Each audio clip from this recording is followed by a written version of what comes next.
Hello everyone, welcome back to Swathi cooking and collections. ఈరోజు recipe వచ్చేసి ఉలవ కట్టండి, ఉలవ చారు కూడా అంటారు. ఇది ఎలా చేయాలో ప్రాసెస్ ఏంటి చూసేద్దాం రండి.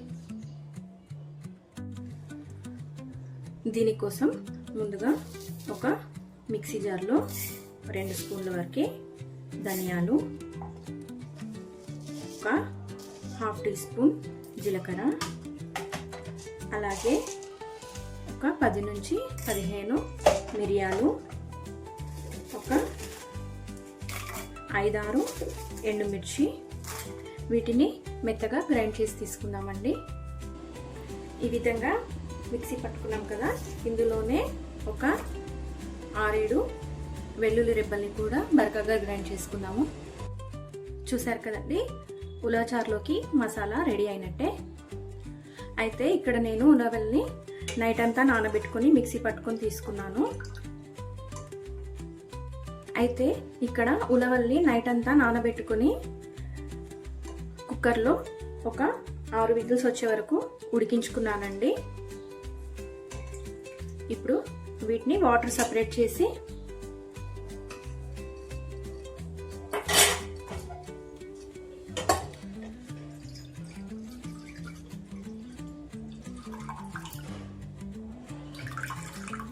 ఈ ఉలవల్ని మిక్సీ పట్టుకొని తీసుకుందాము.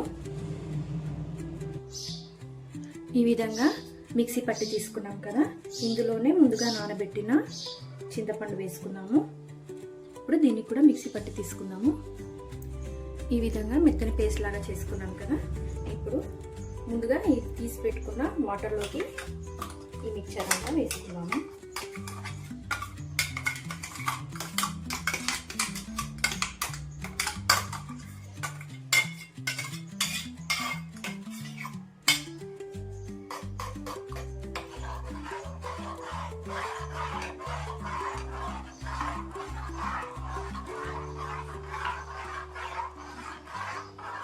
ఉండలు లేకుండా నీట్గా కలుపుకుందామండి.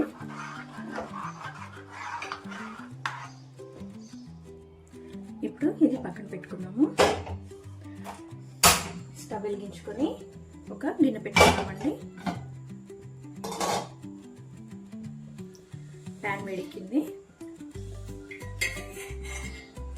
ఒక 2 టేబుల్ స్పూన్ల వరకు ఆయిల్ వేసుకుందాము. ఆయిల్ కాస్త హీట్ అవ్వనిద్దాం. ఆయిల్ వేడెక్కింది కదా, ఇప్పుడు ముందుగా కొన్ని మెంతులు,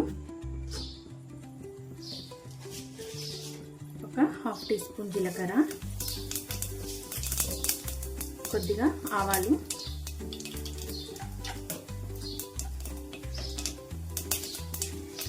ఒక 2 ఎండుమిర్చి, 2 రెబ్బల కరివేపాకు, పొడవుగా కట్ చేసుకున్న ఒక ఉల్లిపాయ,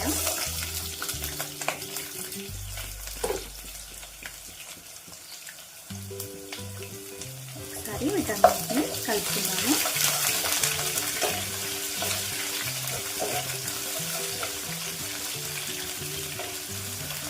ఇది పూర్తిగా వేగనవసరం లేదండి. ఇందులోనే సన్నగా కట్ చేసుకున్న 2 టొమాటోలు,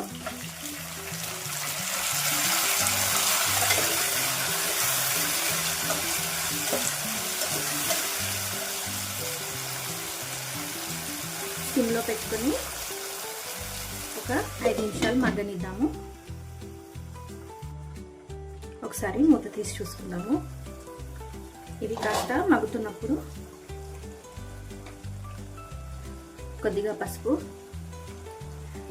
మనం మసాలా నూరుకున్నప్పుడు ఎండుమిర్చి వేసుకున్నాం కదండి, అందుకని ఇప్పుడు కారం వేయట్లేదు.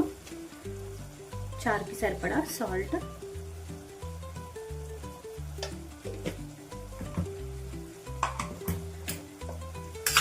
ముందుగా ప్రిపేర్ చేసుకున్నాం కదా మసాలా, ఆ మసాలా పౌడర్ ఒకసారి అంతా కలిసేలా కలుపుకున్నాము.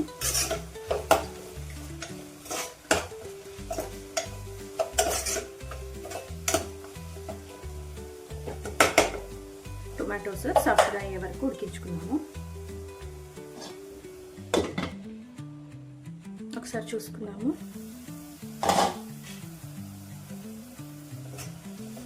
టొమాటోలు పూర్తిగా మగ్గిపోయాయి.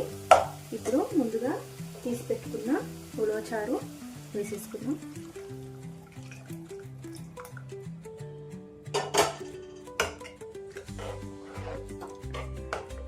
అలాగే ఒక హాఫ్ గ్లాస్ వరకు వాటర్ వేసుకున్నాము.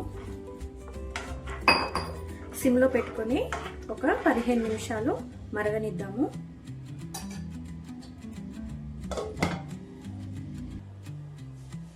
పదిహేను నిమిషాలు అయింది. ఒకసారి మూత తీసి చూసుకుందాము. బాగా మరిగింది కదా. ఇప్పుడు సన్నగా కట్ చేసుకున్న కొత్తిమీర వేసుకుందామండి. అంతే అండి, ఎంతో టేస్టీగా ఉండే ఉలవచారు రెడీ అయినట్టే. వేడి వేడి అన్నంలోకి కాస్త నెయ్యి వేసుకొని తింటే చాలా బాగుంటుంది. మరి ఇలాంటి మరెన్నో వీడియోస్ కోసం పక్కనే ఉన్న బెల్ ఐకాన్ని ప్రెస్ చేయండి. Thank you for watching.